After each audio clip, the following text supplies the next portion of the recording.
Good Friday morning, guys. My name is Jerry Miller, and this is Real Talk with Keith Smith. Thank you kindly for joining us live in downtown Charlottesville on a show that I'm very excited about, Coffee with the Candidates. If you heard the start of the show, before the cameras went on, we highlighted our favorite kinds of elections, and those are contested elections, when the voter turnout is high. And this particular race is a contested election. We have two gentlemen we'll introduce you to on the program, Tim Hodge and James Schoenster on Real Talk with Keith Smith. You, the viewer and listener, is encouraged to ask questions and help shape the discussion. Judah Wickauer, if we can go to the studio camera, and then the foreshot as we welcome the distinguished gentleman to the program, a man who has a sterling memory for first names, Keith Smith. Thank you kindly for joining us. The key is to remember my first name. That's the key. So as Jerry was doing his intro, this popped into my head, and I just wanted to start off by saying thank you for running. Right? I did this in 2009 for the Cunningham district. My accent kind of didn't help me out so much there, but I understand it, I appreciate it, and I just wanted to say thank you for doing this because I know what this means to you personally, to your families, to go out there and put yourself out there in public and run. So no matter what the outcome, I want to take a moment and say thank you. And as Jerry said, contested elections matter, right? Non-contested elections like they're having in the city of Charlottesville isn't an election at all, in my opinion. So today we're gonna kind of talk a little bit about who you guys are. This is a real estate show, so we're gonna kind of focus a little bit on real estate. Some people may be passionate about that, some people may not be. I definitely am. But we tried very diplomatically and democratically to pick who introduced themselves first. And I did that via a deck of cards, and these gentlemen picked a high card. And James, so introduce yourself, you know, who you are, why you're running, and you know, what do you see moving forward in Fluvanna County, and then how do you think we can get us there? And you know, we'd like to wrap it up in about 3, but take it as much time. Yeah, I don't know if it was an omen or not, but I actually drew the Joker from your deck of cards. I chose not to say anything about that, James, so that you know. I'll let the audience decide what exactly that means. But my name's James Schoenster, running for the Board of Supervisors in the Palmyra District. And if you've been driving around Fluvanna, you've probably seen my signs that say Nature, Nurture, Schoenster. It's not only a great way to help people pronounce my name correctly, which Jerry successfully managed, and Thank you. The 2 words before it are tied into my platform. But what does nature and nurture mean? The first thing, nature, is the number one thing I hear from folks when I'm knocking on doors is that they want to preserve Fluvanna's rural character. Fluvanna is a beautiful county, and we want to keep it that way. I want to make sure that when my daughter grows up, she can drive down the road and see nothing but trees or cows and farms along the side of them. And Pleasant Grove is a gem, and we want to try and utilize that to draw in tourists to see our beautiful county, and we want to take care of that natural beauty.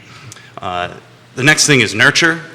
The biggest problem that I'm seeing is a lack of investment in infrastructure.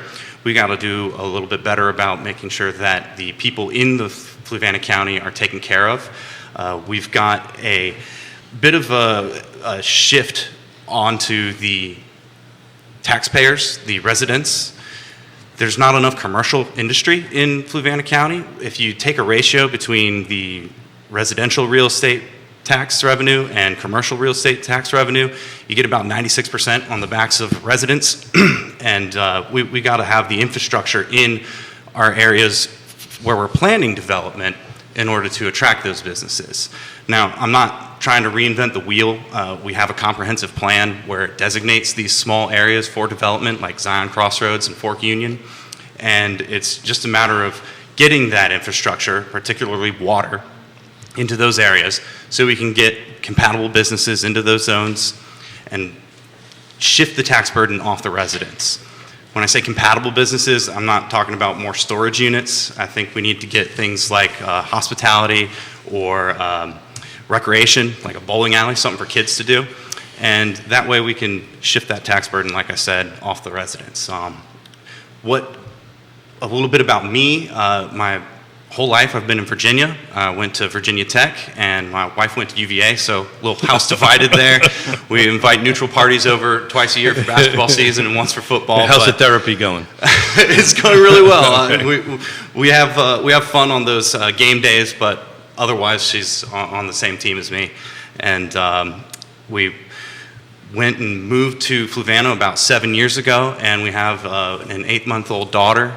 Congratulations. Thank you very much. Yeah. That's really the number one reason why I wanted to get into politics and run for the county, is to try and help make Fluvanna a great place to raise my daughter, as well as the rest of my neighbors. In fact, I'm very community focused. It's why I've been volunteering with my neighborhood at the Lake Monticello HOA. We've been organizing events for young families and other residents, bring like the Easter Bunny and treasure hunts and arts and crafts events, and we've been doing that for a couple years now. I've also volunteered with the Habitat for Humanity. At Virginia Tech, I studied finance, so I took that in my financial industry experience, took that to Habitat for Humanity and provided one-on-one coaching to some of the candidates in order to give them just a little bit of those tools so that they can understand how to manage a budget, how to weigh the pros and cons of buying a home. I'm happy to say that after we walked through it, one of the candidates I worked with, determined that it was a lot better to go with the Habitat for Humanity program than trying to buy a home in So you're a these Habitat markets on owner? their own. I am not, but I helped someone else There you go. Good for you. go down that path. I'm in Charlottesville, so I got to get a little bit of my hokey propaganda in. Our motto is Ut Prosum, or that I may serve, and I really just live that motto. It's part of who I am and what I want to bring to Fluvanna County. So I would be honored if the folks in Fluvanna were to allow me to serve. Thank you, James. Jim, you're up. You drew the card underneath him, and my motto is Semper Fi. Tim, that I didn't even get Jeez halfway Louise. I didn't even get into it. Tim, sorry about that, Tim. That's okay. Okay, show's over.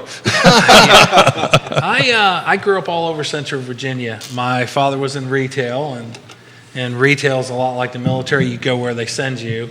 Back in 1985, I joined the Air Force and spent 20 years in the Air Force, all of it overseas.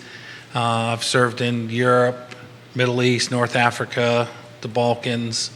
When my time came up at the end of the military, I figured with my degrees in IT and other areas that I would venture out and do something in the corporate world.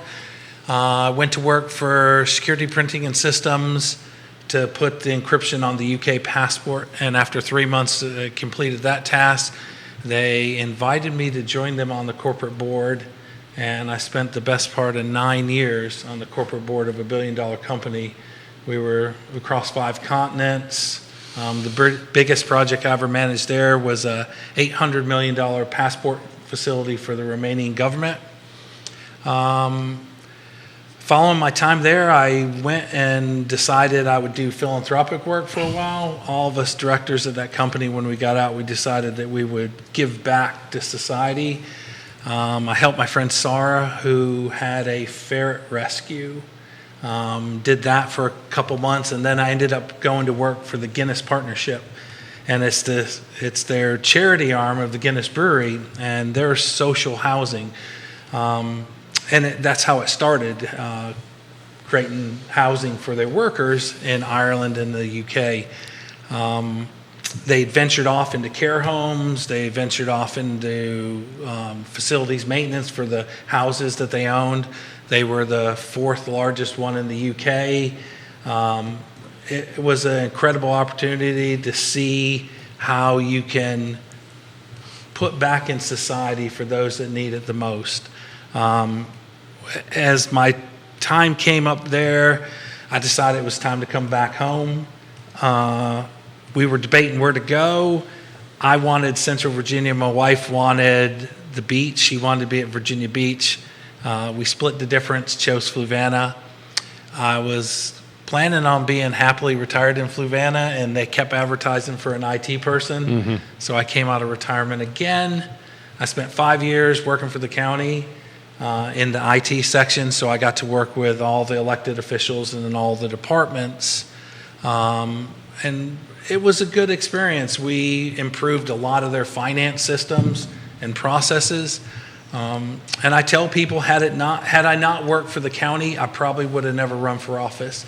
I became involved in, community activities. I became aware of things that would need to get fixed, and I would talk to the leadership in the county or the other elected officials. And it was through those conversations with elected officials, they said to me, Tim, look, you've got the experience leading people in the military. You've got the experience in the corporate world. You understand the county from the inside. If you truly want to fix these issues and bring about change, you have to run for office. You can't complain about it and not be willing to do something about it. And that was the main driving force, having seen it from the inside. I understand the problems and issues that we face, and I think I've got the tools and the experience and the temperament to go forward. And I hope the citizens of Fluvanna County deem me fit to hold the office of supervisor in the Palmyra District. So, Tim, I apologize, That's all right. but I don't get my kids' names right either, so that's not that much. So, I'm going to kind of pivot a little bit here. So I sit on the Piedmont Community Land Trust's board, and I'm just curious, the model that the Guinness was using over there, do you think that model would translate over here? I do think it will. They looked at it in several different ways. So as I've mentioned previously, when people talk about affordable housing, there's two types of affordable housing, affordable to buy or affordable to rent. And you have to drill down and ask them that. And then when people talk about senior housing, are they talking about assisted living or independent living? And those are two different things. So, Guinness had affordable housing, so they had two different types of schemes for people that weren't looking to get on the property ladder. They had rentals, low-income rentals based on the income of the person, the ability for them to pay. At any point, those people could then decide, I do want to get on the ladder, and the rent that they paid minus what they used for maintenance and upkeep could be put towards like an escrow towards buying that particular property. That's cool. They're affordable to buy one, rather than going through large corporate builders that were looking to make a profit, and the profit margin on a house is huge. They were engaging with smaller builders to build houses that were affordable, and they would build them in what they would call brown belt areas. So it wasn't in the city, but it wasn't totally rural. It was close enough where they had the services and utilities they need. And particularly for people that are trying to get on the ladder, they don't have a lot of spare expendable cash. So if you move them too far out, away from transportation hubs and the sport infrastructure they need, it becomes a challenge. Same thing with the senior housing. They had schemes, and a lot of them, they would move people around. So say a person, their kids had grown up and they need less bedrooms, then they would swap them with somebody, a young couple that was in a one bedroom and had their first child. They would do like a house swap, and the senior could downgrade and the young family could upgrade. So there's I'm curious, how does that compare to Piedmont's approach? Well, the major difference between the Piedmont Community Land Trust and that model is the land trust retains ownership of the land, right? And then the buyer buys the unit above it. So in our county, Fluvanna County, we could go and buy a piece of property, retain the ownership of the land, and then turn around and sell the property above it. And there's deed restrictions on it. So for 99 years, it must be sold to somebody who makes 80% AMI and above. Yep. But James, and I took a bunch of notes down and with big explanation points on your name, Tim, so I'll get that right. But let's talk about the rural nature, right? You mentioned about the rural nature. He led with that. He led with that, yeah. He led with that. So how in your... Made me very nostalgic of Chris Fairchild, who sat in that seat a handful of months ago with similar mindset, yeah. We've had a lot of conversations about that, and I will point out, Chris and I probably have varying views on how to best protect the rural character. I'll say that the number one thing for me is we've got to get that commercial tax revenue up, because otherwise our taxes continue to increase and the pressure on landowners to sell to developers is going to rise. 90+% of the budget. 96% of the budget. So tied to rooftops. so he wants to jump in on that. Go ahead. Well, it's a little bit different. Okay. The ratio between the residence real estate and the commercial is 96%. The budget, if you add in public works, it's going to change the numbers a little bit. Okay. But the fact of the matter is that we need to do better in Fluvanna about commercial revenue. For example, if you just look at sales tax, Louisa has over double the revenue generated from sales tax. They're crushing it. Yeah, and so we end up having folks from Fluvanna driving into Louisa, spending their money there, and then coming back into Fluvanna. And, you need those services, so we're going to provide those services to the people in Fluvanna, but we got to supplement that income with some businesses for people to spend their money and keep that circulated in our economy. So, Tim, this is a dynamic thing, so jump in. We want to be rude and not interrupt anybody, but, this is a dynamic conversation. So how do you feel a little about that? So just a little perspective from my perspective real quick. Mm-hmm. I've been here in Fluvanna County since '87, so I've been through a lot of gyrations. But how, in your opinion, are we going to keep the rural character of the county rural? Plus, we're looking at third quarter for Lake Monticello, medium sales prices $350,000, and out in the county is $400,000. How are we going to reconcile both of those competing forces? I would say start with a comprehensive plan. Our comprehensive plan's in 2015. It should have been completed by now. It's not been completed. It went into committee with citizen engagement, and it's died there. Somebody needs to give it a good kick and get it going again. So talk about why the comprehensive plan is so important. The comprehensive plan lays out the vision and the roadmap of how you move forward. So you can think of the comprehensive plan similar to the plan that the early developers had for Lake Monticello. And when you drive around in Lake Monticello, they've built houses in there and not destroyed the rural nature. Tree-lined streets, it looks good. And it's something similar to that we need going forward. But James is absolutely right when he says if we don't get the economic side. Now, the economic side is a bit of a conundrum, and I'm friends with Dwayne Adams, the chair of the Louisa board, and Dwayne really is taking advantage of it, and they're getting ready to expand down Shannon Hill and down 64. And How about $11 billion from Amazon? Yes.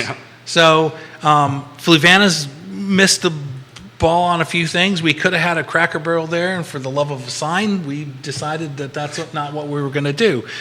But that's And Louisa's also really good when the businesses, you have to have the foot traffic. You have to have the bodies passing through an area. Yep. And what Louisa does is when they're looking at that 15, 20-minute drive area, the sphere that they're putting up, is including and counting the people in Lake Monticello. I've mentioned it multiple times. If the people on the Louisa County side of the border can count Spring Creek and Lake Monticello, why can't Lake Monticello count the traffic on 64 and the people that live in Spring Creek? It goes both ways. That doesn't mean we're going to be able to develop down near the lake, but there's locations along the 250 corridor. And part of the development issue there is without the comprehensive plan and without having the parcels correctly zoned, you have, if you look at several of the parcels, it's like industrial, business, commercial, industrial. It's like it's a mixed use. In reality, your industrial should be together, your business, commercial should be together. Nobody wants to open a furniture store next to a cement manufacturing plant or a junkyard. I agree 1,000%, but let's set a little bit of context here. The comprehensive plan is a non-obligatory document, right? Correct. Right. So what matters is the zoning, and you mentioned Lake Monticello. It's an R4. It's a unique zoning. Most of Fluvanna County is zoned agricultural A1. The problem is the zoning that allows you to reproduce Lake Monticello or something more like a traditional 2-acre. I think that's what you're promoting, right? It doesn't exist any longer. So that is not on the books, right? So you're either needing to cut a piece of property up into 4 lots or 5 lots, which fiscally doesn't make any sense, or you're doing a cluster development, which I've done one, is a bit of a cluster.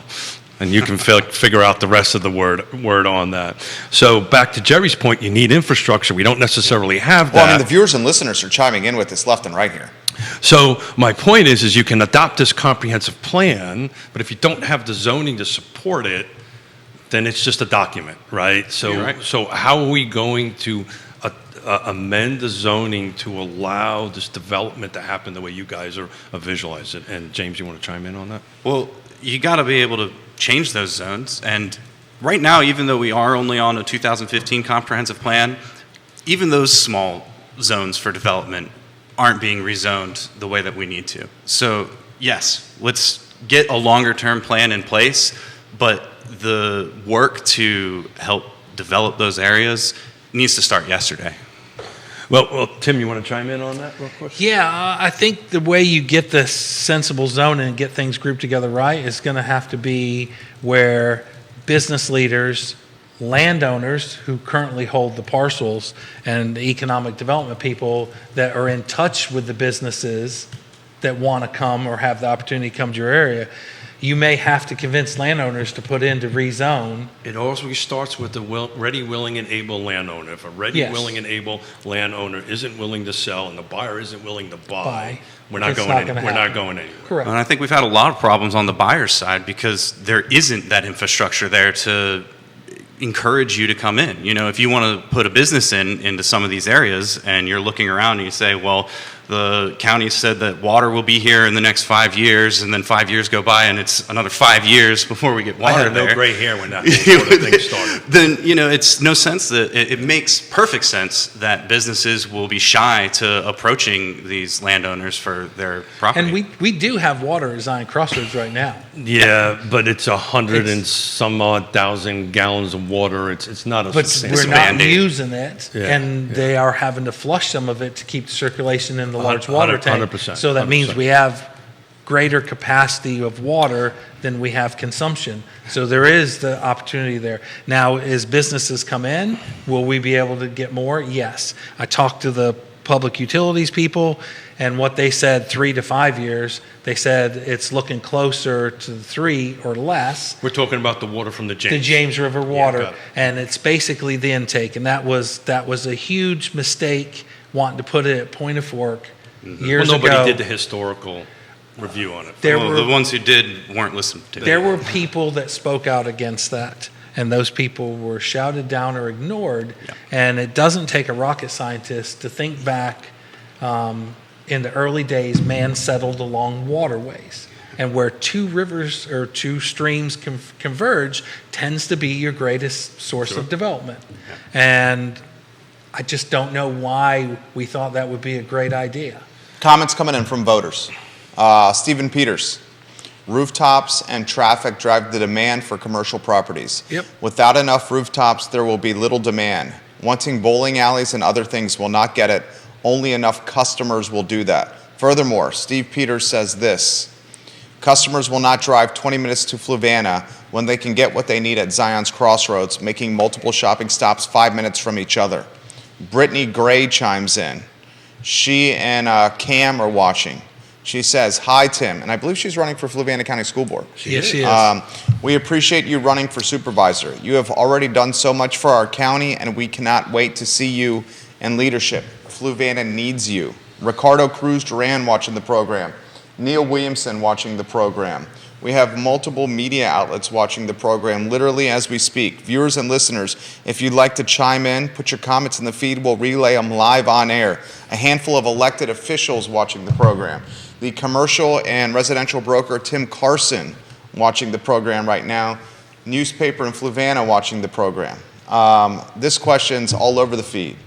Where are the candidates on density with housing in Fluvanna County? So I do want to address something that the first comment you made about Stephen Peters. Yeah, Dan well- Pettit, we'll get to your comment. Comments are coming in fast now. Yeah. A bowling alley will not bring people in necessarily, but Zion Crossroads is where I think that sort of thing needs to appear. It isn't far from the interstate, and part of that area is in Fluvanna County. We have housing coming up in Lake Monticello. There's housing and development on the other side of Zion Crossroads in Louisa. So there will be people there, and we need to make sure that we capitalize on that. Okay. Dan Pettit, I'll get to your comments here. I will get to, people are pushing back a little bit on Tim's comment where you mentioned Louisa County can utilize the interstate and the density with cars on that interstate to attract business. And you mentioned, why can't we utilize Spring Creek and Louisa to attract businesses to Fluvanna? Exactly. Folks are pushing back on that. We'll get to that in a matter of moments. First, the density question. Where did the candidates specifically stand on housing density? I mean, that could determine this election. Jump in, guys. Whoever wants to jump in first. Yeah, whoever wants to jump on that I'll hand go first. grenade. No, yeah. That could determine this election. It's actually it's pretty straightforward for me. If we have the infrastructure to support the density, I'm in support of it because that's how you actually protect our rural character. Because the alternative is sprawl. Tim? The density is important, and on that in particular is, for the multi-family, multi-unit dwellings, and we have some going in at Colonial Circle, and I know that's going to be a lightning rod. Yeah. But I wouldn't know nothing about that. yeah, exactly. Colonial Circle. But No idea what the hell you're talking I about. talked to Steve Peters about that also, but it's workforce housing that people are going to need, and there's nothing similar. Now, were some of the design choices the greatest? Probably not. Well, but that goes back to the requirements from the R3. The requirements from the R3 required Yes. that to happen. So, Yes. so the what we call zoning text amendments. This is stuff that if you guys want to influence density and influence growth, is really looking at these zoning ordinances to try to support the vision of the comp plan. I interrupted you. Absolutely. Tim, I'll let you finish. I mean, I think as going forward on each of these projects, what we have to do is weigh each one up on its own merits and the requirements. But Mr. Peters is absolutely correct. And there is probably some pushback, but a radius for determining your footfall goes both ways. You're talking. This is the reference to utilizing Spring Creek's density and Correct. Louisa's density to attract commercial development in Fluvanna County. So Correct. He should expand on this. Go ahead. So if we're in their catchment area, it only goes to say that they're in our catchment area. So I do a fair amount of commercial work, and I can assure you that's exactly how there is no lines when I'm looking at density and how if a Chick-fil-A is going to come in or a business or an IBM or an Amazon or whatever is going to come in, they will cross borders. There is no border there. But I will tell you, there are a number of businesses that I work with that refuse to come to Zion's Crossroads because there's no rooftops. There's no place. To Zion's Crossroads? To Zion's Crossroads, yeah. And even on the Louisa side, there's just not enough places. They don't want their employees at whatever dollar point traveling hours or an hour and a half, whatever it may be, to work over there. So it's this delicate balance. You can't really have one without the other. It's a chicken and egg kind of thing. But before either of those things happen, chicken or egg, you got to water. have the infrastructure in You there gotta to have support water. it. Yeah, You got to be and- proactive. And Tim, I've been involved in this literally since 1987, Yes. and the fact that we're now 6 more years out, it just blows my mind. But let's stay on Zion's Crossroads for a while, Sure. Tim, and I'm going to let you tackle this one. Any appetite to grow the growth area there? Because the growth area is pretty small. It is pretty small. It depends on the landowners. I mean, they've laid out what they see and based on the zoning. This occurred in the planning department. Now, it has grown down Route 15 because we got the pod storage going in. And what they're talking about doing is having a gravity-fed sewer line that runs down Little Creek Road to near the Troy Post Office, and then putting a pump station in to pump it back up 15, and then that opens that corridor and that area in for development. Being in consideration with that, Lake Monticello's wastewater treatment plant is near capacity. They've got a grant to expand, but that's not something that's going to happen overnight.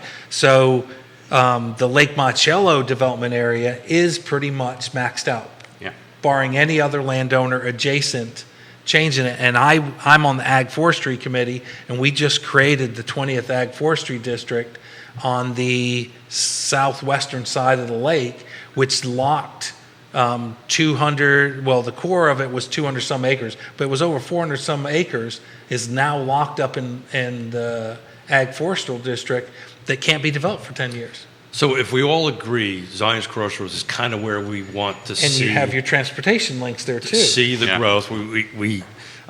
I'm not happy to hear that we're that far out with water because, you know, you have the water component to it, and just to go through the rezoning and site plan process. Yes. Like Colonial Circle or not, that was a 6-year process. Yep. To get through on that. So we're 6 years or so before whatever it is, we get water. Then we got another 6 years. We're in a whole different market.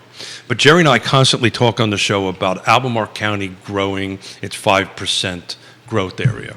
So if we all agree Zion's Crossroads is the place we want to grow, rooftops and businesses and all that stuff, back to my appetite question, it's a small area. This is a matter of the jurisdiction drawing a circle and saying, now this is all in my growth area. Are we willing to look at that to grow that so that development happens there instead of next to Lake Monticello? Yes. Yep. That was a pretty simple answer. There you go. 2 yeses. Okay, there you go, Smith. Batting 1,000. I mean, the other issue we have in and around the Lake Monticello area is anyone that's lived there and commuted into Charlottesville in the morning or tried coming home in the evening, both Route 53 and Union Mills Road is bumper to bumper, basically. 16,000 people a day, both ways, go through that round. We got to give people in Fluvanna somewhere else to go to work. If they're going down 53, that's not sustainable. And we're constrained. But is that going to happen, John? Where would that be? Yeah. Zion Crossroads, Fork Union, the areas where we need to get water to attract those businesses and put those rooftops. I'm just going to call it like it is. I love Moselle Booker with all my heart and soul. That ain't happening. But that ain't happening. You're not seeing business people that are trying to put multi-billion-dollar corporations and entities over there. It's just not going to happen and for a long time. Because there's no density. But Zion's Crossroads, it will. Yes. Well, yeah, that's why they go hand in hand. I think Yeah. you can do a little bit of both. I don't want to focus on Zion Crossroads and just condemn Fork Union. That's in your. I get it, but that's in your district, That right? is in our Okay. It actually, I don't think it really much is. I think most of the Zion Crossroads is going to be more in Columbia now that they've had to move stuff over just to keep the population distribution even. Sure. But I'm running for all Fluvanna County. I know I'm in Well, Palmyra that's a great district, question, but right? It should be whole county-wide focus. That's a great question to see how you two gentlemen feel about this, because as one who's on the other side of the table, all around most of the jurisdictions in the state of Virginia, you know, one of the things you commonly hear is, well, I'm just representing my district, right? So you really, so your mindset is as though I'm being elected for the Palmyra district, I'm really going to represent the whole county. 100%. You have to. You don't recuse yourself on those votes. Yeah. But, you know, like what I was trying to say on the Lake Monticello area and the traffic, the roads are horrible. So until VDOT improves those roads, you don't have the transportation infrastructure. This water and sewage is near maxed out, so until we get improvements there, so it basically leaves you with Zion Crossroads. Zion Crossroads don't add to the traffic, and I'm a firefighter, and the number of accidents we go to during rush hour, and when you close one of those two main roads down, traffic backs up bad. Sure. And it's limited by the number of bridges over the Rivanna and the number of choices you have to get on the north side of the Rivanna to get to Charlottesville and other places. So I do want to geek out a little bit about VDOT. I understand this pretty intimately. We have a smart scale system now. Correct. So that's the system by which smart would be a very good giggle there. But it's a new system they used to have a 6-year plan. Things got stuck in a 6-year plan. But one of the criteria, that's the reason a roundabout ended up on 53 and 618 by effort, because it was directly connected to a subdivision. Yes. And a lot of people don't understand, in order to get these improvements to run through funding of VDOT, it has to be connected to some sort of development. And a lot of folks don't know that. So it kind of goes hand in hand. Or you can get the developer to do it. So opposite the main gate of Lake Monticello, when they had Village Oaks, and that took 12 years to come to fruition, the developer paid for those turn lanes there. Absolutely. That eased off the traffic. Absolutely. So people can say they don't like Village Oaks, but Village Oaks gave them something. So the problem with that is, at the time when that was done, gentlemen, proffers were allowed. Yes. You can't, you guys as elected officials cannot ask for proffers anymore. They have to be volunteered. There used to be a kind of a tantamount to blackmail of negotiations. I paid my fair share, but but by the state, because we're a Dillon rule state, the state has said you guys can't ask the developer No, you for can't, proffers. but more often than not, the developers and see interested them. parties will come to you beforehand. There you go. Because they've To- got good people like you in their ear. To gauge Oh. the temperature. James, thanks, man. I mean, I'm just a candidate, and yeah. I've had tons of people ask Sure. me for my professional advice. Sure. Where do you see this? What's the temperature of the community on this? So it is a matter of making suggestions and having dialogue. The only way we're going to go forward is have full and open dialogue and have options and choices. And then, if, as in anything, I'm not saying that everything's perfect, but you have to look and weigh each development up on its merits and the pros and cons, what it brings and what it detracts, and determine how we're going to move forward. And that all starts through proper planning. What proper planning prevents piss poor performance. Correct. United 7 States Ps. Marine Corps. Yes. Proper planning prevents piss poor performance. I don't think I'm supposed to say that on air. Proper but that's- planning and preparation. You could say that. 7 Ps, I learned it in Paris Island. Oh, well, I learned 6, so it must have been a few years before you, or It was I can't even get your 8. name. I can't even get your name right, so it may have been 7. Who the heck knows? I want to go back to Colonial Circle and the apartments, because it's going to come up. It's a thing, right? Yep. Do either one of you gentlemen know what HUD's area median income is for our county, for our region? I can tell you last year's number. What was I'll let last you year's? go. Yeah, I think it was something like 86,000 in Fluvanna, but in Lake Monticello it went up to like 120. Now, I thought it was 96 on the previous one, but it's up into 123 or 126. Both gentlemen, give them props. Both Very gentlemen good. right there. Very- 123.3, 123,300. Now that's according HUD, to so HUD. that's the MPO. So this Both is- you guys get a gold star There there. you go. It's the Charlottesville MPO, which includes our county. Right. Right? Into that. Why is that so important? In relationship to the apartments, and Tim is smiling, and he knows, I think he knows the answers. I'm going to let him answer that. Why is that so important in relationship to the apartments, and the fact that the county gave them a special tax deal for 60% AMI? Why is that important?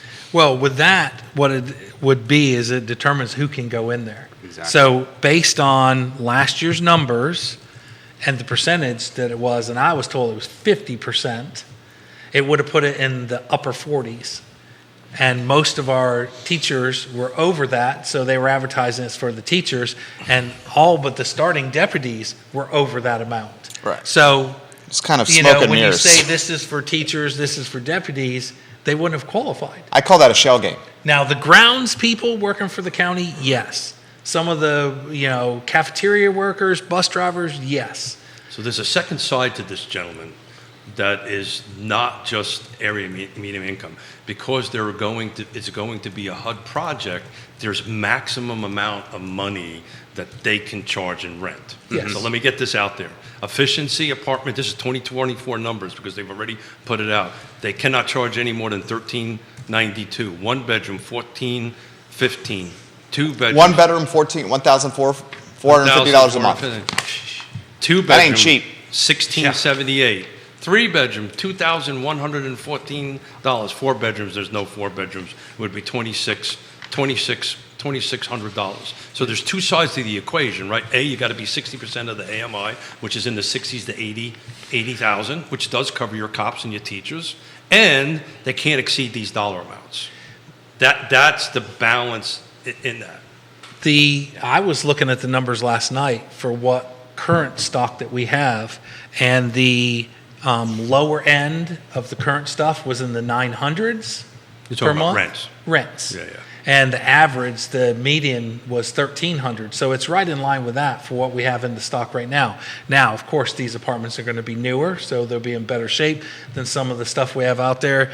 You have to remember some of those rentals are in single wide and double wide mobile homes spread throughout the county. Same thing like when we talk about house prices. You You know, got two in Lake Monticello, interestingly, both by Yes Realty Partners. Christopher Eagle at $284,500 at 775 Jefferson Drive, and Christopher Eagle at is it Choctaw Place? Am I saying that right? Choctaw. Choctaw, thank you. $260,000 in Lake Monticello. And one of the smartest people we know, Yonna Smith, has got a listing. She is the smartest person I know. The smartest person. Okay, Yonna Smith, the smartest person in Lake Monticello as well. She's got a listing. Keith, if you're going to help, I found it right now. 8 Fleetwood Drive at 624.9. Can you gentlemen guess how many listings are on the market right now at Lake Monticello? I have the MLS open. it's either 29 or 31. Not even close. What do you think, James? I'll go with a dozen. 6. Go. James gets this gold star. 13. 13. Looking at it right now. 14. Well, I took out- 15 I with a took out- proposed attached. And I can tell you, I There's haven't 14. looked. Rentals? This is or- Lake Monticello or all of Fluvanna? Lake Monticello, 1, Oh, 2, Sorry. 3, 4. No. 5, There's 6, four. There's 13. 7, 8. Yeah, but I took out new construction. Okay. Because these are kind of paper houses. 12, What you're probably, I'm looking at the Fluvanna County numbers as a whole. yeah. So we can go ahead and take a look at this. But one of the reasons we like to look at I like to look at Lake Monticello, and I actually use it as a litmus test around the area because we're 4,400 homes. We're all about the same size lot. There's not a very large mixture of different type of product types on it. You have different areas, waterfront's a little bit Waterfront, yeah. more. Your comps are about the same. They're about the same. It's a really good, stable way to take a look at it. But Go ahead, I'm sorry. you're going to contradict me on something? No, I'm not. So I would never contradict. God forbid. I would never do that. So we've got 13 according to what I'm looking at right now. The median list price is at 389. And I can tell you there are only 3 below the 284 number. And one of them has been on the market for 50 days. 389 at an 8% interest rate. We just surpassed 8% yesterday. That is not first-time home buyer. Yeah, no, I'm glad that you mentioned this because I actually was looking at just the house I'm in right now, and we were very fortunate to get in there about 6 years ago. And I You was got a looking- lot of appreciation and equity. We have, Yeah. and it's crazy to think about the fact that the house that my family's in right now, we probably couldn't afford if we were looking to buy it today. So if you guys take a look at slide 3, We got a lot of comments. Jude, if you don't mind putting slide 3 on. So what slide 3 is, I've got a side-by-side of Fluvanna County, single-family detached. I drop out new construction. This is going back to 16. So what year did you buy in? 6 years ago. Yeah, 6 years ago. So 2017? I think it was December of 16. Okay. So your median sales price was 190 at Lake Monticello. Now it's 340, 350. Yeah. Good job. Shout out to my realtor, Barbara Bosick, for hitting me on that. Mr. and Mrs. Schoenster, well done. Very well done. Props are, let's get to some comments here. They're coming in fast and furious, and then I want to throw something in there. First, Ann Clark Ramey. Let's go positive. Ann Clark Ramey says, we have 2 great, strong candidates running for the Board of Supervisors. Thank you, gentlemen, both for running. From Ann Clark Ramey. Thank you for coming. I'll throw this in. First, let me get to Neil Williamson, then I'll throw mine in. Neil Williamson says, in regards to Colonial Circle, 1 teacher can qualify, but if they marry another teacher, they make too much to That's qualify. exactly right. That was the point you were Total trying. household. That was Yeah. the point you were trying. The point that Tim was making there. I see this, and I'm concerned about this for Fluvanna County, and I'm living this firsthand in Charlottesville and Albemarle County. I live in the Keswick area of Albemarle County. The values of homes have escalated so quickly that it's pricing out a large portion of the population. That large portion of the population is then being forced to rent because they can't afford to buy. Because the rental demand has escalated so quickly, landlords have responded by escalating rents. Correct. Now rents are synonymous or have surpassed mortgage levels of, say, March of 2020, early 2021, before the insanity of COVID impacted housing. So what I'm fearful of for Fluvanna is housing becomes so unaffordable, even rental housing becomes so unaffordable that you're going to lose a lot of frontline workers, and by frontline workers I mean teachers, nurses, police, firefighter, rescue, folks that are doing front of the house and back of the house at restaurants, folks that do retail, a lot of the jobs that are paramount to growing a commercial epicenter or commercial infrastructure, businesses. And if they move away from Fluvanna and head to, say, Waynesboro, or they head to Stanton, will they consider driving to Fluvanna or Louisa or Charlottesville or Albemarle County for work? And in that scenario that I've just outlined, the employer starts saying, good Lord, how can I even keep my business open if I don't have anybody to work in my business? If you drive through Charlottesville and Albemarle, you see help signs everywhere. We need help signs everywhere. That is a potential future for Fluvanna. Well, it goes hand in hand. So the housing market is no different than the car market, and it's driven by supply and demand. So, and what spiked, with the spike in the prices and the spike in the interest rate, it suddenly made mortgages unaffordable, pushed people in the rental market, the rentals go up. However, on the forecast for the interest rates going forward and the supply side going forward, the interest rates should come back, which then that will then open it up. They're saying, They're gonna go up first. I've heard from so many mortgage brokers and economists that the interest rates are going to go down. This is what I've learned throughout this. Everyone has an opinion, and no one can tell the future. No, you can't. But in theory, in economic theory, because right, inflation's going down, in the Fed will reel it back. It'll make it affordable, take the pressure off the rental, but it still means. Let's set expectations. I mean, like right now, we've got. I mean, that could be 2025, Tim, when they start going down. Let's set expectations, right? It's never going back to 3.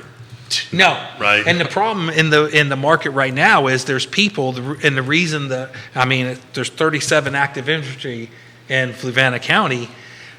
The problem is people are locked into these low interest rates, so they don't want to sell their house. Golden handcuffs, 2.75%. Correct. So they're not going to sell, so the inventory's not there, so they're not sellers, and which if they sold, they'd become buyers. So the market's kind of at a cool down point. And compounding that, many local government and elected officials are not necessarily green lighting housing projects. And the small and medium-sized builders got debt service that's so expensive, they don't want to jump in the game to create housing because the interest rate environment is astronomically expensive. And that's a whole dynamic that's going to impact this whole water designs crossroads and this timeline. You know, I'm on. We're going to get further millions behind of housing. We're 4.5 million short now. It'll get worse. We had 15 years of underproduction of homes. Right. 15 years. We're just now, if you take a look at the numbers this year, we're starting to get towards the median average for, it's in 72, whatever it is. I think that's going to drop back down again. I think the production numbers are going to drop back down again because the process is super expensive, takes forever, it's capital intensive. The small guy can't do it, or person, I should say, can't do it. So you're going to be left with the bigger entities that have the capital, that have the cash to go ahead and do that. So, you know, I'm predicting we're about 10 years before inventory starts even getting close to being what it needs to be. So we've got a 10-year runway of what's going on right now. Prices will increase, inventory will stay flat, you know, unless see you on the show. Unless you get people seeing him on the show over here. Go ahead. Trying to make it stop making noise. There you go. What, me you're talking about? No. My watch is dinging away. Really? His friends are seeing him on the show. Tim, I'm going to go back to calling you Jim if you keep on talking to me. He's Joe. He wasn't saying that. It's a joke. I'm just kidding. So, you know, gentlemen, what are we going to do? I mean, is this is the reality for the next 10 years? For Tim's point, comprehensive plan. We've got a 10-year runway. We got to make sure that we are doing the right thing in the next 10 years. There's 2 more rewrites in that 10-year runway. And then we've got infrastructure that needs to be there yesterday. Any way we can accelerate that process, I would look for those ways, because if it's 3 to 5 years, we got to do it in 3. I don't see a way forward for Fluvanna without the infrastructure to support the development that we need. But it's, you know, I agree. if I had a magic wand, it could do it. I learned a long time ago in business, it's like a three-legged table. You can have it fast, you can have quality, and you have price. Those are the three legs. And you can have any two of the three, but you can't have all three at the same time. I can't have it really good, really cheap, and really fast. So if you want it fast and you want a water infrastructure that's good, unlike Right. the broken pipes in Lake Monticello, it's going to take a little bit of time. So we're constrained by it, and we can't go any faster. To get the James River water intake in faster would require us to spend more money, which would require us to raise taxes. And right now, that's the number one issue when people are having to do it. They're choosing between medicine, they're choosing between buying things, and I hear it end over end. They're like, "Do not tax me out of this county." But let's set it. Let's be real here. It's called real talk. It is going up. Yes. It is. This is the first time since I've lived in Fluvanna County, the first time since 1987, the amount of cash I pay out for my home equals to, if he doubts me, I have to prove it to him one of these days. The amount of cash I pay out equals if my house was over in Albemarle County. And I think it's that The sad part of that is mentality. the amenities aren't there with Fluvanna No. compared to Albemarle. Oh, which and is- by the way, that doesn't calculate that I pay LMOA dues and all that stuff, Yes. which gets me my amenities. So in essence, I pay more. The LMOA dues get you trash collection. And what And he's talking cops. about is the And Lake cops. Monticello Well, Homeowners Association dues is what they're talking about, If you right? opened the gates and made the owners association go away, the county cops would still cover you, that you're paying for. Oh, brother, you're going down a road that Yeah. I proposed 20 some And odd if years the ago and roads were almost got open, ran out of the The county. county would plow 'em versus the maintenance crews. I'm friends with the maintenance Yeah. guy. I asked him, what do they do? Now the grass is not growing. What are you guys doing? They got to clear the roads. They got to keep trees that come down out of them. So what are we going to do for Mr. and Mrs. Smith, my parents? Mm-hmm. They're in the mid-80s. They're New York City firemen, retired New York City Yep. firemen, on a pretty meager pension. Their taxes are going up. Their living expenses are going up. You know, we're super blessed. We can sell their home and come live with us because we've got the ability to do that. But most of the people that I know at that age group don't have that. And Lake Monticello in our county has a quite large number of them. What are we going to do to help those folks? Well, we got to make sure that we don't keep doing what we've been doing, because that's been what's resulted in the taxes steadily increasing, the lack of investment in infrastructure. And if we don't change that perspective and do something different and actually invest in Fluvanna County so that we don't continue down this path, that's the only solution I see. So what does that investment look like to you, James? It's the investment in infrastructure. I know Which that now raises the taxes, right? Well, right. But if the alternative is do nothing and taxes continue to go up, then let's I try agree with something that. else. I agree with you 100%, James. The But taxes are going you up. got to have a plan for your spending. But the core of the question that you're asking, these seniors, they grew up in this community. They want to age in this community. I mean, I was fortunate that my father-in-law, we could move out of our house and buy a new build behind it, one street back. And we let him age with us. He would come around and eat meals with us. But there's been opportunities And we turned them down. for senior housing. And I was opposed to one of them opposite the main gate of the lake. And it was because, and I bought that property knowing that one was going to go in there. And I was fine with that. And the 200 plus of my neighbors were fine with that. But when they changed the plan from what they had designed to this monolithic building that would have overshadowed the single floor house that would have been right next to it into some Soviet era style 3-4 story block. I know what with those look like, actually. No adequate fire and water. The plan just wasn't there. So what that's called is massing, right, and transition Yes. neighborhoods and how you move from that forward.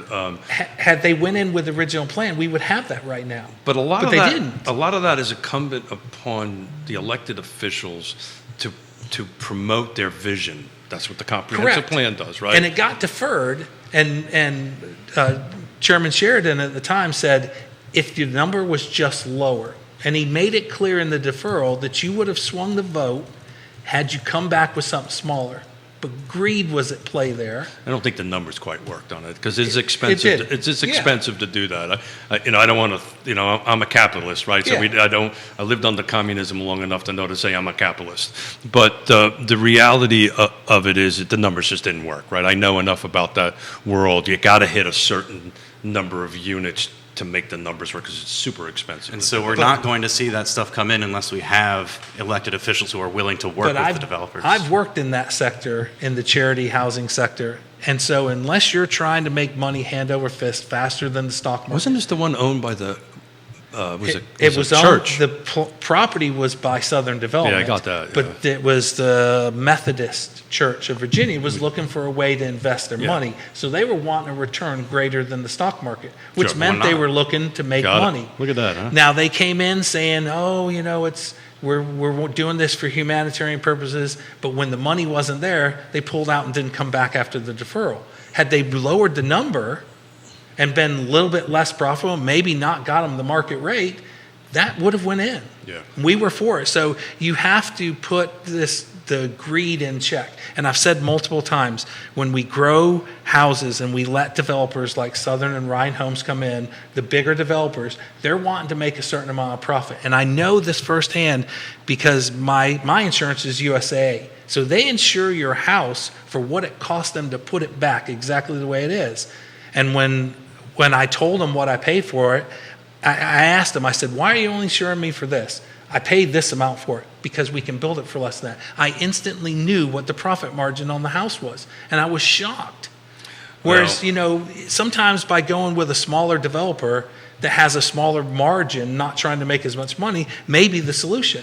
So I got to push back a little bit on why a developer would want to make more than the stock market rate. I mean, why are you being a developer putting all that effort in when you could just throw your money in a mutual fund? That's a lot easier Make to 5%. make the same amount as the stock market. So Tim, I'll push back a little bit on it, and this is Mm-hmm. from a place of love. What you're not calculating in that is they don't calculate the land acquisition and the Correct. development cost. So you need to add that on top of that number, which gets you to there.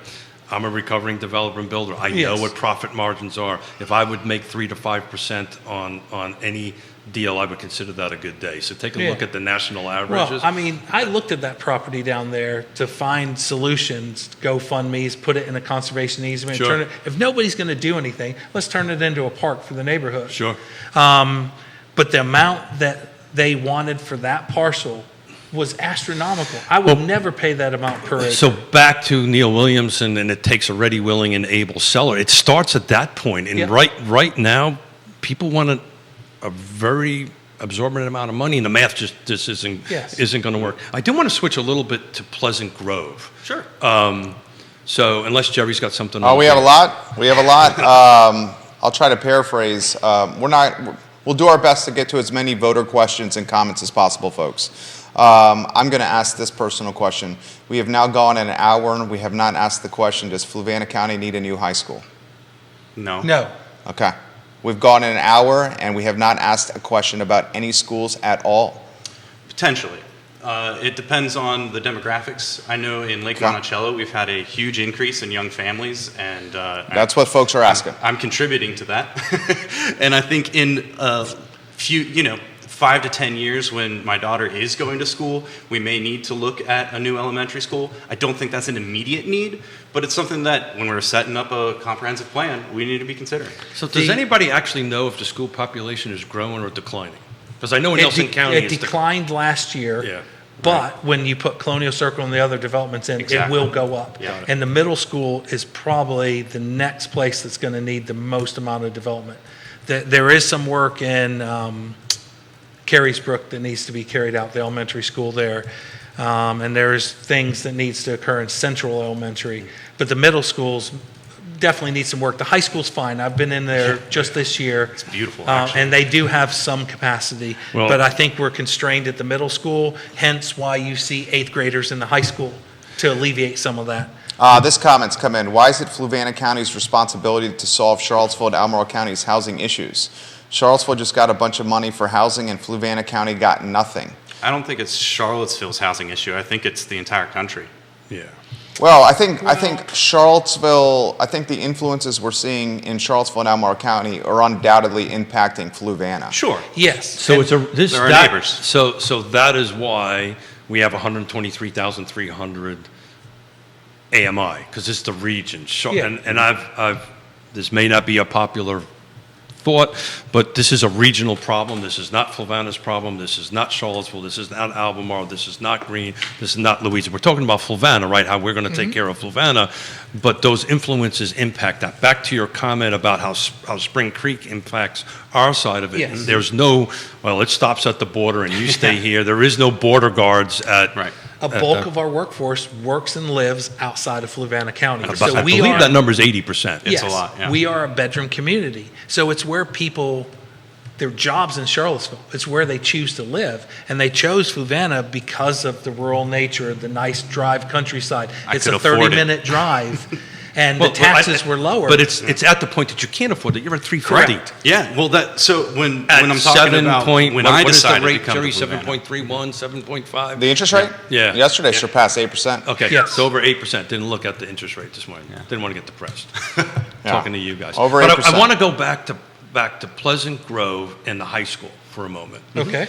Because we were talking a little bit about, Multiple folks are saying the schools are going to be pinched very quickly. Yes. additional revenue. And I was very much so involved in the raising of the high school, new high school being built, was at the meeting, so forth and so on. It blows my mind. We have a 900-seat, top-of-the-line auditorium that nobody uses. That auditorium could be in a large city somewhere. Well, the first time I went in, it was for a fire seminar back in March. I was shocked. We have the parking there. We have the ability to Yes. get there. It's a freaking unbelievable system. I've spoken there before for other events. It is unbelievable. Zero. Oh, second thing we is, got to do better. Yeah. but why not? Well, we've got to improve our offering. You know, we have to drive tourism. We have to come up with these good events that will draw people in. And I got to give my hat off to our economic development team. They've come up with a solution that should help alleviate the problem. Yeah, but their hands are tied. They don't have the water. Well, Right? They no, only sure. can New advertising campaign. Advertising campaign. Yeah, find I mean, Fluvanna. it's great. I love it. Please, if you are on social media right now, go and like the page, find Fluvanna, and it's on all the different platforms. Check out the website. It's a great way to help take advantage of what we do have in Fluvanna at Pleasant Grove. So the second thing, that's the Pleasant Grove. The second thing, Tim, that blows my mind is we don't use Pleasant Grove for festivals. I'm a cyclist. How come we're not doing? We're trying to organize a once a month during the summer, sort of like the Fridays after 5, but we'll just, we'll start small, do it once a month instead of every week. Try and bring in, I think it was called Groovin' at the Grove. Bring in music acts, bring in people to spend their money at Pleasant Grove, enjoy the food trucks. That was a great effort by Aaron Spitzer, the Parks and Rec director, to get that forward stage done. He's wanted to have a splash pad for ages, to give the kids somewhere to go do in the summertime. We're constrained by water there. But there, it's not going to get it's nowhere near any water system. So they need wells drilled, and those wells can then feed that. The well that serves the house is they have to have a storage tank to build up enough water overnight that they can have it for hand washing and It all comes down to money, but I will tell you Yes. that passed by one vote. It was 1,000 acres for $1 million. I was there. That was a wise investment. And that's why decisions at your level matter. Yep. Right? Yes. And we would not be having that if that one vote got flipped one way or the other. If someone says, oh, well, that's $1 million that's going to increase your taxes, and they don't do it, then we don't have Pleasant Grove. That's the different mentality that can make up what direction Fluvanna goes. Do you gentlemen know that we were supposed to have 2 power plants instead of 1? Yes, the Tenasca. And how much money do we pull in taxes from that power plant a year? A lot. It's got a 6 in front of it. Yes. And a lot of zeros. Yes. Same thing with Louisa. It started with the power plant up in the northern part of their county. Oh, that one that glows? Yeah. That one? So, I mean, you can't dismiss these safely. things. So, I don't know. I fish on that. The fish on that side of the lake's a little bit bigger than the fish on the other side. I'm often on the water in the warm funny. side, and I haven't grown a third eye yet. There you go. Okay. I'm telling you that Tenasca plant was far better than the coal plant down at Bremo. It was supposed to be 2 gas-fired plants. We only got 1 because of opposition. Johnny Ornelas, his family behind El Mariachi. in Zion's Crossroads. Going there tonight? There you go. El Mariachi, fantastic restaurant. Johnny, we love it. He's also opening Mexicali on West Main Street in the old World of Beer location. He says, and his wife is an educator, a teacher. He says, schools should be in the conversation. We should not wait until we're packed at schools to consider expanding schools. Education is always on the back burner when it's our future, and it should not be that way. He says we have teachers and kids being taught in hallways in some schools. Please consider schools if you guys are elected to the board. Vanessa Parkhill says this, so why are taxes going up at a rate that is creating such a burden on our citizens? Expansion of government beyond the services that existed when these seniors bought their homes, or increasing costs for the same services? Please have them answer that question.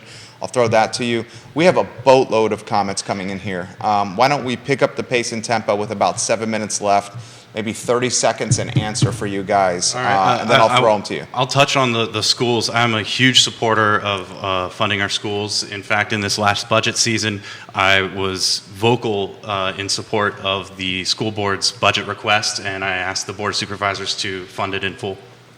I at that same meeting, I opposed the budget increase because there was no plan for it. They were running a budget surplus.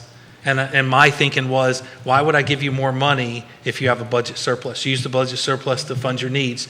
Show it, make it transparent, put it in a spreadsheet. But yes, we definitely need to invest, but we need to have plans for how we invest. So I'm going to jump in on this. Most folks know, but of those who do not know, you as Board of Supervisors only control the budget. Correct. Right? So we have two separate boards, two separate operations. All you can control is how much money you give to the school board. Right. The school board is the one that determines how it's spent. The school board is one to determine if we're going to use that 900 seats and make some damn money from those seats. Those are the ones that make that decision. I think there needs to be some partnership, though. The school board needs to have a good relationship with the Board of Supervisors, has a good relationship with our economic development team. Everybody in the county all knows each other.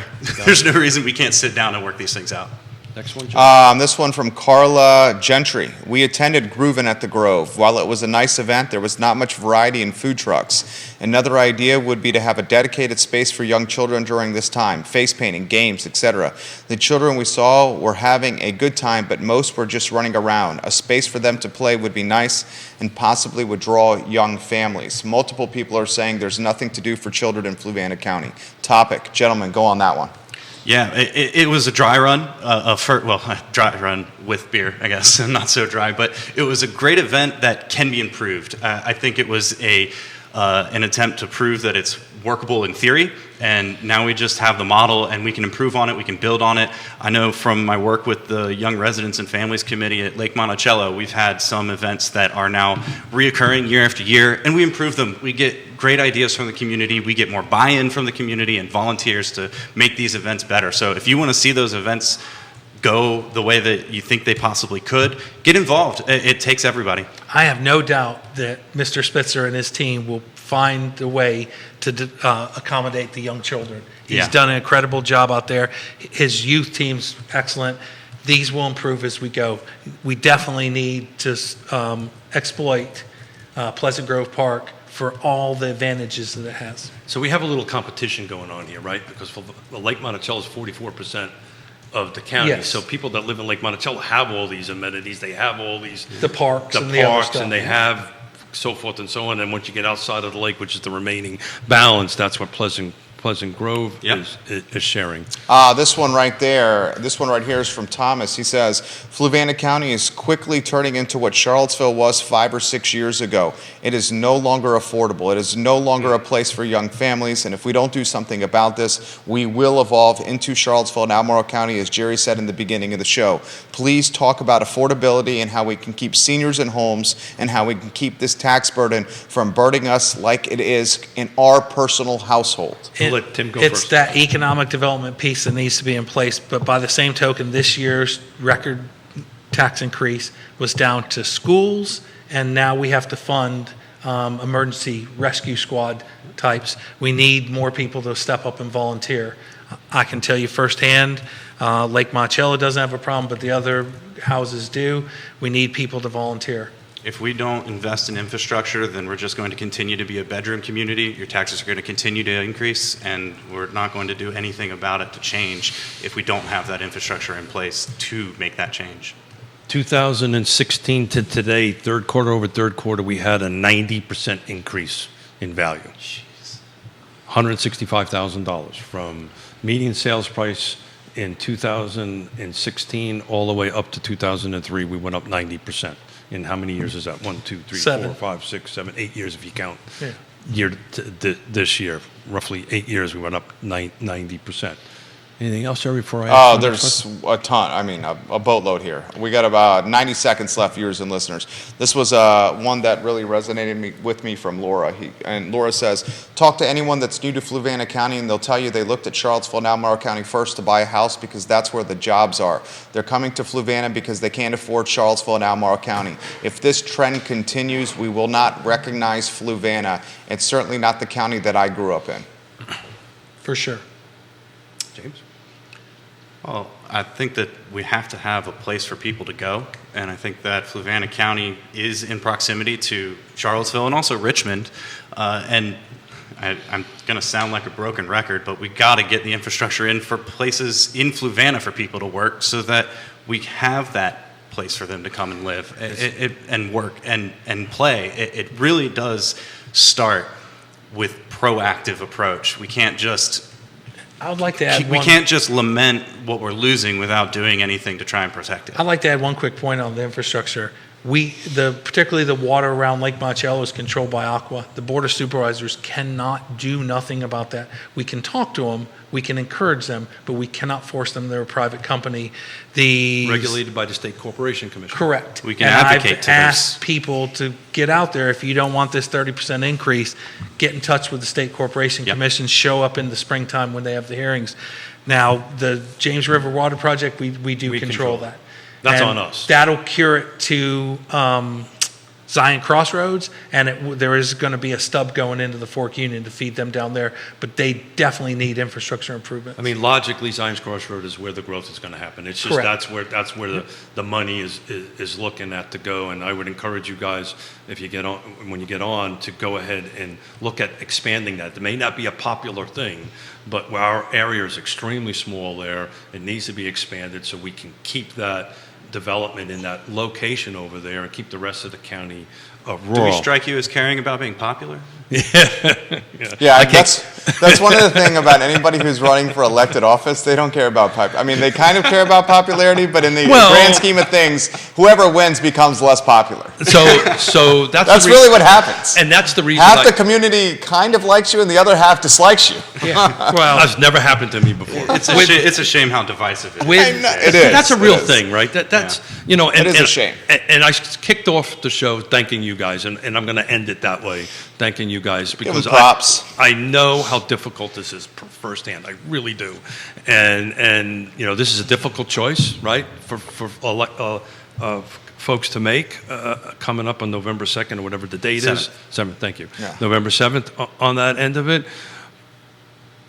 But we didn't have any divisiveness here. Everybody's respectful. That's what's great about this. And that's what I wanted to achieve, is just to have a respectful conversation. My wrap-up question before I let you guys close out, anybody that I talk to who's running for office, I ask this question. This is a 40-hour job, guys. oh, yeah. You understand that, and are you ready to do that? I'm not talking about your regular jobs. This is a minimum of 40 hours on top of I can that. easily say I'm ready. The only thing in my life right now is volunteer fire department. I don't have a daytime job. Most people who know me think I don't have a daytime job either. So Comfortably I think you're a retired. talk show host. So I'm willing. I understand the amount of time that has to be put in. So this is a difficult job in difficult times. We're at a precipice. We have to decide: are we going to go over it, or are we going to navigate around it? I'm ready for that challenge. I've done it in the corporate world. I've done it in the military. I'm ready to do it now. James, you want to wrap that up? Yeah, I've got an 8-month-old daughter. I still have to work 9 to 5 in order to afford my home that I could not buy today. And pay your taxes. And pay my taxes, yeah. But we need to have folks like myself in the rooms bringing that perspective. And if it means busting my butt to be there to represent the people who believe that, I'm going to do it. Well, gentlemen, I want to thank you. We're a couple minutes over, and Judah, the director, is getting a little nervous because these guys got to do a show here very, very, very quickly. So is the man who signs the paychecks. So is the man who signs the paychecks on it. I don't want to take advantage of that too much. I take advantage of it just a little bit, but not too much. Thank you, gentlemen, for coming in. Thank you very much for spending the time. This wasn't that bad, right? This was fun, right? Did you guys have fun? Yeah. It was fun, right? I've been on the radio multiple times, Yeah. so it was exactly what you said. Once you get into it, you forget. You forget it. Yeah. So, gentlemen, I'm going to go before I get thrown off the set. So, thank you very much for everything, and I'll let Jerry wrap up the show. These guys, I'll echo what Keith said. Fluvanna's lucky to have 2 candidates like this running. And I'll leave it at that. For those that are asking, the entire interview archived at realtalkwithkeithsmith.com, realtalkwithkeithsmith.com, or anywhere you get your podcast. It's long-form content, and it can't be taken out of context. It's not 15-second sound bites, folks. There's context here.